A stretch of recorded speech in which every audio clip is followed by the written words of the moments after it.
16 साल की महिला जासूस अंग्रेज जिसे कभी पकड़ न सके। नेताजी सुभाष चंद्र बोस की थी खास। दुनिया में जब भी कहीं युद्ध या फिर आजादी की लड़ाई लड़ी गई, वहां कुछ ऐसे हीरो भी रहे जिन्होंने गुमनाम रहने का रास्ता चुना। ऐसे लोगों को जासूस कहा गया। हम स्पाइस ऑफ वॉर सीरीज के जरिए ऐसे ही जासूसों और उनकी कहानियां आप तक पहुंचा रहे हैं। इसी कड़ी में आज नाम भारत की पहली महिला जासूस मानी जाने वाली सरस्वती राजमनी की कहानी बताने जा रहे हैं। जिस उम्र में लड़कियां अपनी खूबसूरती और रीच कर सजने संवरने में लगी रहती हैं, उस उम्र में सरस्वती राजमनी ने वो खतरनाक रास्ता चुना जिस पर कांटे ही कांटे थे। दिलचस्प ये है कि उन्होंने ये किसी के बहकावे में नहीं, बल्कि अपनी मर्जी से किया। एक संपन्न परिवार में जन्मी सरस्वती राजमनी जासूसों की दुनिया में अपनी देशभक्ति की भावना की वजह से आई। लड़का बनकर की जासूसी।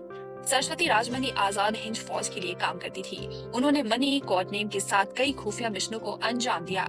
इससे सबसे खतरनाक मिशन पर वो सिर्फ 16 साल की उम्र में गई थी। वो ब्रिटिश मिलिट्री अफसरों के घर में लड़का बनकर रहती थी। वे वहां नौकर के तौर पर रही और वहां से लगातार मिल रही खुफिया जानकारी को आईएनएस तक पहुंचाया। ये सिलसिला तब तक चला जब तक कि उनके एक साथी को पकड़ा नहीं गया। नाचने वाली लड़की बनकर पहुंची। वहीं एक खुफिया मिशन के दौरान सरस्वती राजमनी ने एक नाचने वाली लड़की की तरह वेश बदला और आजाद हिंद फौज के ही एक साथी को छुड़ाने के लिए पहुंच गई। उन्होंने इस खतरनाक ऑपरेशन में ब्रिटिश कैंप में घुसकर उनके अफसर को नशीली चीज पिलाई और अपने साथी को छुड़ाकर भाग निकली। भागने के दौरान उनके पैर में गोली भी लग गई, जिसके बाद वो एक पेड़ पर चढ़ गई।